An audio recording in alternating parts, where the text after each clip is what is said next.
खुशियाँ उसके पीछे सेना चली आ रही है। झरना, नदी, पहाड़, फल फूल, वृक्ष, पशु पक्षी, नाना प्रकार के वहां पर सब लोग थे। अब ब्रह्मा जी कहना, अरे रे रे रे रे, याद आ गया, यही सब तो मैंने बनाया था। अरे कैसे भूल गया मैं, यही सब तो बनना है। ब्रह्मा जी ने कहा, वारे मैया, एक झटके में सब याद दिला दिया। क्या अब हो जाएगा। लेकिन माँ का खेल अभी रुकने वाला कहाँ था। माँ की जल्दी कृपा होती नहीं, जब होती है तो दीवाना बना देती है। तभी तो ब्रह्मा विष्णु महेश सब उनके घर पहुँचते हैं तो देखिए क्या कहते हैं। आगे बढ़े, विमान आगे बढ़ा तो अचानक क्या देखा उन्होंने कि ब्रह्मा जी का दरबार लगा है। अब आप भी चौंकेंगे कि ब्रह्मा जी तो विमान में बैठे हैं, फिर ये दरबार कैसे लगा है। और यही चौंकने की बारी स्वयं ब्रह्मा की थी। ब्रह्मा कहे, मैं यहाँ बैठा हूँ, फिर वहाँ वो ब्रह्मा जी कौन है। और अगल बगल वेद उनकी स्तुति कर रहे हैं, एकदम मेरे घर जैसा पूरा माहौल है। तो ये वाले ब्रह्मा कौन है, अगर हम यहाँ आए तो वो कौन है। और विष्णु जी थोड़ा सा नटखट है, उन्होंने कहा मजा लेने का। बड़े लोग भी जब आपस में मिलते हैं थोड़ा हंसी मजाक कर लेते हैं और उसमें बुराई भी नहीं है। भगवान विष्णु ने कहा, अच्छा मौका मिला है, ब्रह्मा जी फंसे माँ के इस लीला में। उन्होंने कोहनी मारी, कहे और मूर्ख बना रहे थे, ब्रह्मा तुम नहीं हो, देखो वहाँ बैठे हैं ब्रह्मा, ब्रह्म लोग तो वहाँ है, तुम कौन हो बहुरूपिये। ब्रह्मा जी ने कहा, अच्छा बताता हूँ। बड़े लोग भी आपस में हंसी मजाक करते, ब्रह्मा जी भी चुप रहे, कहे मेरा मौका आने दो, घबराओ नहीं। थोड़ी दूर और आगे बढ़े तो देखे कैलाश, वहाँ शिव, गजानन, खडानन, माँ गौरा, माँ षष्ठी कार्तिकेय की पत्नी, और रिद्धि और सिद्धि गणेश की पत्नी, सब विराजमान। शिव के गण, नंदी, सब भगवान भोलेनाथ वृषभ पे सवार, माँ गौरा के साथ, सब आनंद में। अब बारी चौंकने की शिव की थी। भगवान विष्णु तो नटखट, ब्रह्मा जी तो गंभीर थे, चुप रहे। विष्णु भगवान ने उनको भी छेड़ दिया, कहे और बताओ, मतलब एक नहीं दुई बहुरूपिया मेरे बगल बैठे हो, शिव तो वहाँ है, तुम भी बहुरूपिया हो। शिव भी चुप रह गए, कहे क्या हो रहा है। फिर विमान आगे बढ़ा, अब की बार क्या दिखा, शेष नाग पर भगवान विष्णु विराजमान, लक्ष्मी जी पैर दबा रही है। अब दोनों ने मिलकर विष्णु भगवान पर अटैक कर दिया, कहे सबसे बड़े बहुरूपिया तो तुम हो, विष्णु तो वहाँ है, फिर तुम कौन हो। अब तीनों चकरा गए कि ये माँ दिखाना क्या चाह रही है। अचानक ये लोग पहुंचे एक ऐसे जगह पर जहां अमृत की नदी थी, जहां की सुंदरता सारे सुंदरताओं से अलग थी। ब्रह्मांड में ऐसी सुंदरता उन्होंने कभी देखी ही नहीं थी। और जब उनको ये पता चला तो पता ये चला महाराज कि ये माँ का स्थान है, तालियों से स्वागत करिए। देखिए देवता भी पुष्प बरसाने लगे। माँ के स्थान पर आज देवी भागवत के माध्यम से हम लोग पहुंच गए, और वो है माँ का पवित्र स्थान मणिमय द्वीप। बिल्कुल तालियों से स्वागत करिए। मणिमय द्वीप जहां माँ रहती है, हमेशा सिंह पर बैठी थोड़ी रहती है, सिंहासन पर सुंदर सी 16 वर्षीय कन्या माँ एक ही अवस्था में हमेशा रहती है, 16 वर्षीय। उसकी उम्र न घटती है न बढ़ती है, एक ही अवस्था 16 वर्षीय। चलो माँ सामने दर्शन कर लो। तो ब्रह्मा जी ने कहा, देखो इतनी बड़ी ब्रह्मांड की मालकिन है और वीआईपी के अगल बगल उनके कमांडो होते हैं, अगर हम लोग आगे बढ़े सब मारे जाएंगे एक लाइन से, है कोई नहीं रोक पाएगा इनको। पहले परमिशन मांगते हैं भाई, वीआईपी से मिलने के लिए परमिशन लेनी पड़ती है उनके आसपास के लोगों से। तो कहे परमिशन तो ले लो, तो कहे देखो भैया, विष्णु भगवान ने कहा तुम लोग परमिशन लो, हम तो लेंगे नहीं, हमारे माँ का घर है। लोग कहते हैं ना क्या तुम्हारे बाप का है, अरे वाकई ये मेरी माँ का है, ये तो मेरा ही है, मैं तो जा रहा हूँ अंदर। और जब विष्णु भगवान चले तो ब्रह्मा जी ने कहा मैं भी चलूंगा, महादेव ने कहा मैं भी चलूंगा। और जैसे ही विमान सुधर के आगे बढ़े, तीनों स्त्री रूप में बदल गए, तीनों स्त्री रूप में बदल गए। माँ की लीला भी देखते जाइए, स्त्री रूप में बदल गए तीनों के तीनों। अब तीनों पहुंच गए और पहुंच करके माँ के चरणों में तीनों झुक गए, माँ के चरणों में तीनों झुक गए और तीनों ने माँ के पैर को पकड़ लिया। और माँ के चरणों में एकदम सर रख दिया। जब माँ बाप सामने हो तो फिर सर उनके चरणों में रख का उसका आनंद तो देखिए महाराज। रख दिया सर, अपने से बड़ों का जब प्रणाम करिए तो हो सके तो सीधे उनके चरणों में अपना सर रख दीजिए। रख दिया और जैसे ही चरणों में सर रखा तो देखा क्या कि माँ के दाहिने अंगूठे के नाखून में न जाने कितने ब्रह्मांड समाये हुए हैं महाराज। न जाने कितने ब्रह्मांड, कितने ब्रह्मा, कितने विष्णु, कितने महेश, कितने ब्रह्मांड। अब लोगों को समझ में आ गया कि माँ ये बताना चाहती थी कि तुम पहले ब्रह्मा विष्णु महेश नहीं हो। मैंने न जाने कितने ब्रह्मा विष्णु महेश को देखा है, क्योंकि माँ तो आदि है, अनादि है, अनामय है, अविचल है, अविनाशी है, अमल है, अनंत है, अगोचर है। और मेरी मैया तो अज आनंद राशि है। कहने लगी न जाने कितने ब्रह्मा विष्णु महेश को मैंने देखा है, कितने लोगों को मैंने देखा।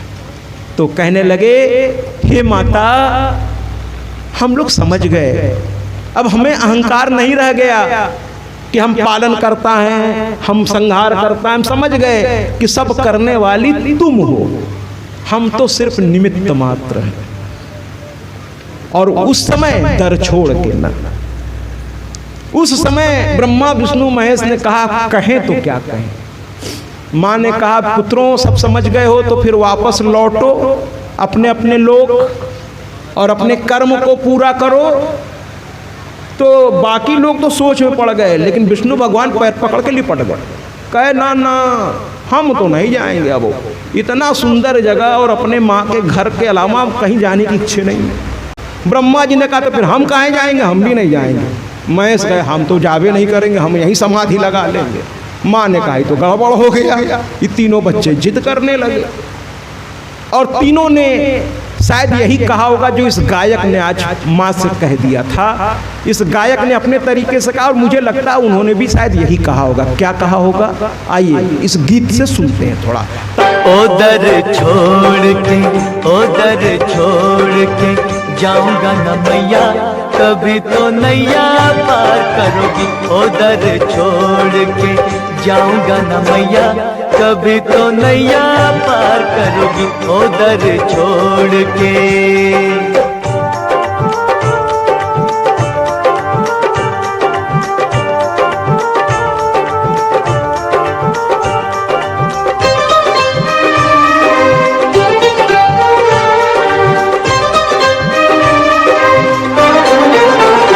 जैसे औरों के किए हैं दुख दूर माँ, आज पूरी होगी मेरी भी जरूर माँ।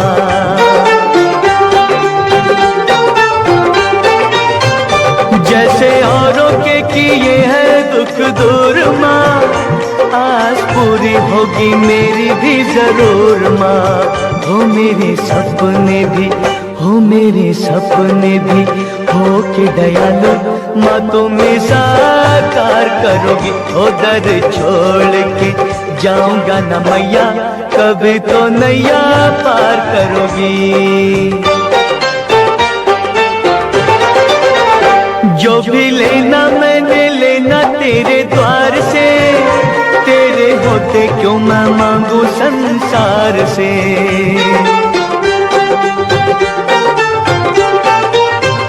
जो भी लेना मैंने लेना तेरे द्वार से, तेरे होते क्यों मैं मांगू संसार से।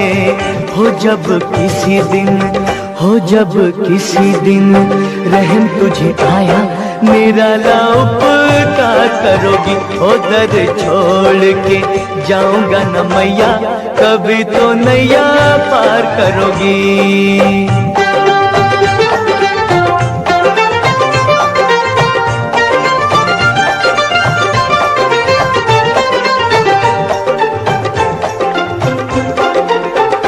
दूर भक्तों से मैया रहना पाओगी, आज दुखी हो तो कल मान जाओगी। दूर भक्तों से मैया रहना पाओगी, आज रूठी हो तो कल मान जाओगी। हो सारी रहमतों को, हो सारी रहमतों को मौज में आके माँ मुझ पे निसार करोगी। हो शेरा वालिदा बोल साचे दरबार की। गाना कोई भी हो, ढोलक एक ही जैसा बजता है, ठीक है। और क्या गाती हैं आप लोग। और एक महिला ढोलक पे चम्मच से टन टन टन टन टन टन, बड़े बड़े ऑर्केस्ट्रा उसके आगे फेल रहे। और क्या माँ को आप लोग एक से एक। उस दिन हम लोग कलश यात्रा में थे, कुछ माताएं बाहर गा रही थी।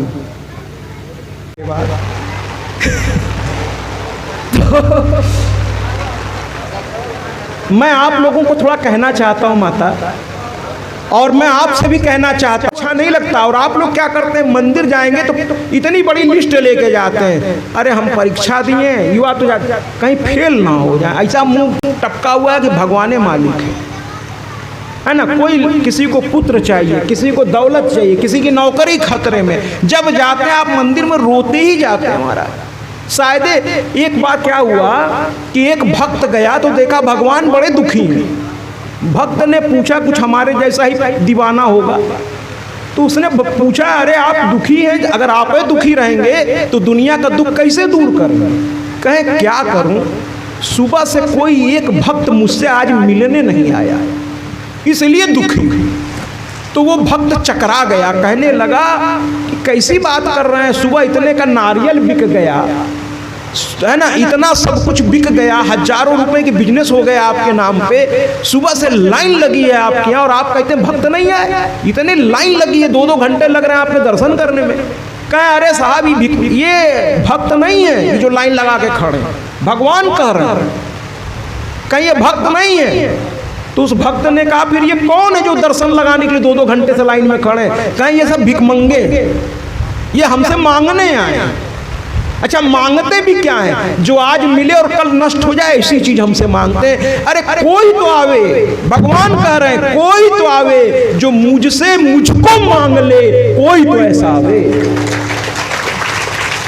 सुबह से इंतजार कर रहा हूं, कोई तो ऐसा आवे जो कहे मुझे कुछ नहीं, मुझे तुम चाहिए, कोई तो आवे।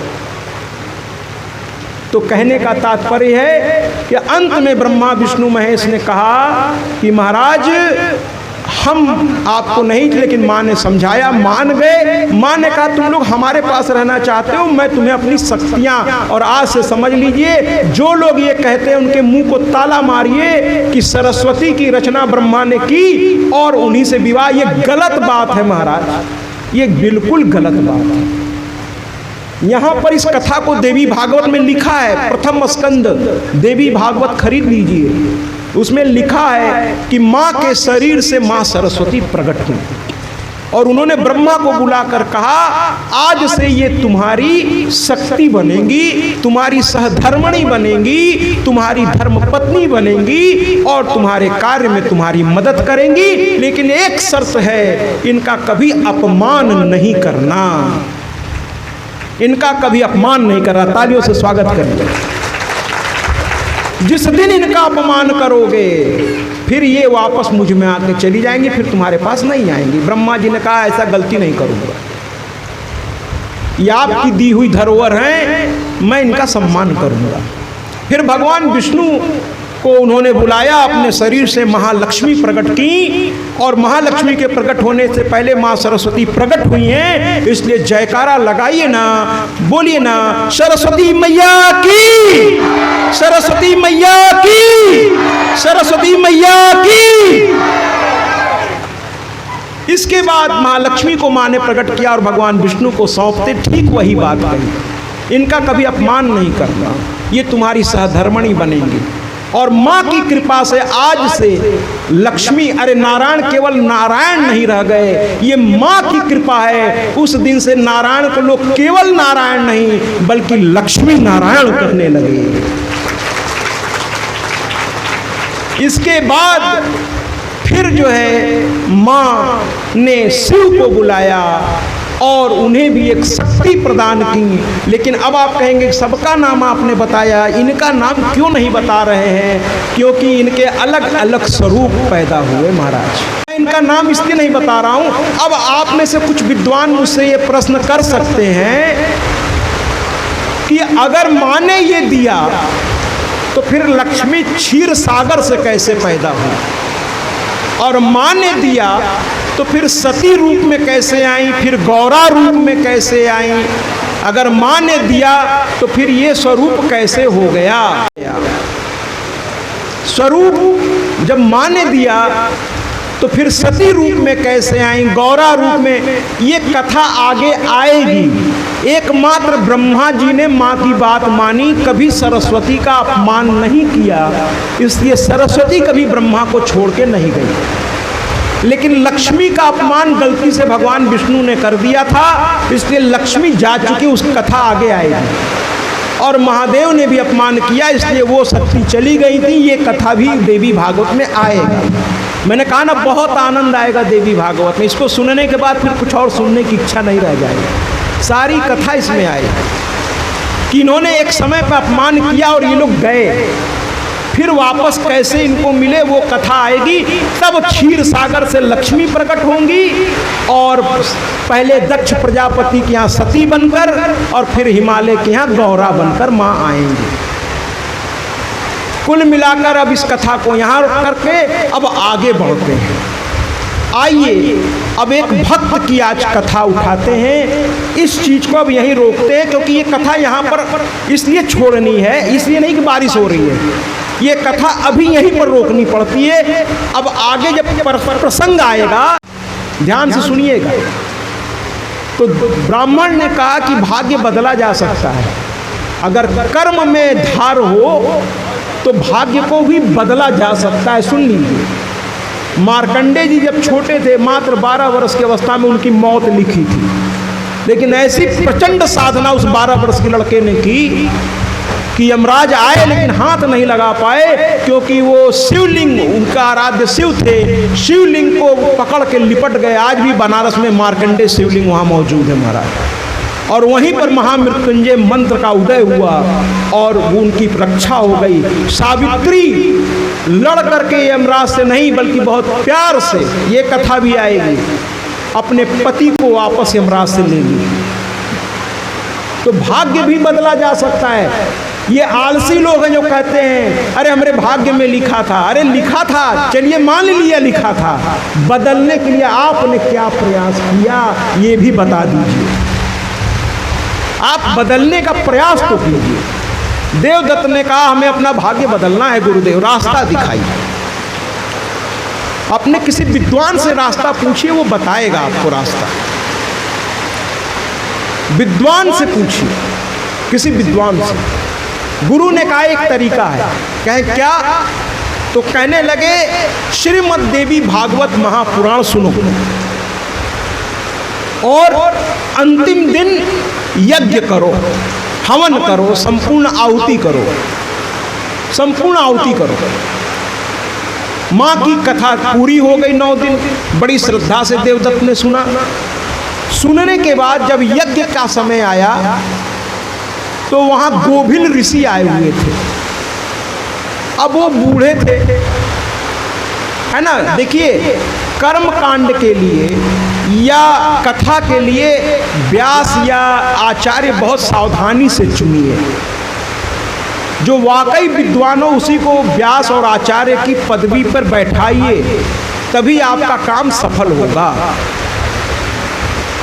इन्होंने, गोभिल ऋषि बहुत विद्वान थे, लेकिन समस्या क्या थी? बूढ़े हो गए थे, बूढ़े हो गए थे। तो गोभिल ऋषि मंत्र सही पढ़ रहे थे, लेकिन बूढ़े होने के चलते वो हाँफने लगे और अचानक से थोड़ा मंत्र ऊपर नीचे हो गया। हल्का सा सांस ऊपर नीचे हुआ और मंत्र के उच्चारण में थोड़ी सी, और देवदत्त ने एक गलती कर दी। उन्होंने सबके सामने गोभिल ऋषि का अपमान कर दिया। यजमान को ध्यान रखना चाहिए कि अपने बुलाए आचार्य या व्यास का गलती से भी, सपने में भी उसका अपमान नहीं होना चाहिए, वरना आपका यज्ञ अनुष्ठान भंग हो जाएगा। गोभिल ऋषि का अपमान कर दिया। कहने लगे अरे मूर्ख, ऐसा शब्द इस्तेमाल कर दिया।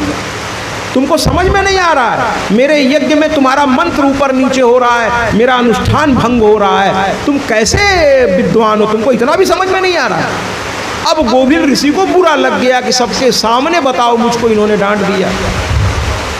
गोविंद ऋषि ने श्राप दे दिया कि जिस पुत्र के लिए तुम ये यज्ञ कर रहे हो, ये कथा सुन रहे हो, चूंकि कथा सुन लिए हो पूरा, इसलिए पुत्र तो तुम्हें प्राप्त होगा, अब इसको कोई रोक नहीं पाएगा। भाग्य तो तुमने बदल लिया अपना, लेकिन मेरा अपमान करके तुमने गलती कर दी, तो पुत्र तो मिलेगा, कथा का प्रताप है, पुत्र मिलेगा, लेकिन तुम्हारा पुत्र मूर्ख पैदा होगा।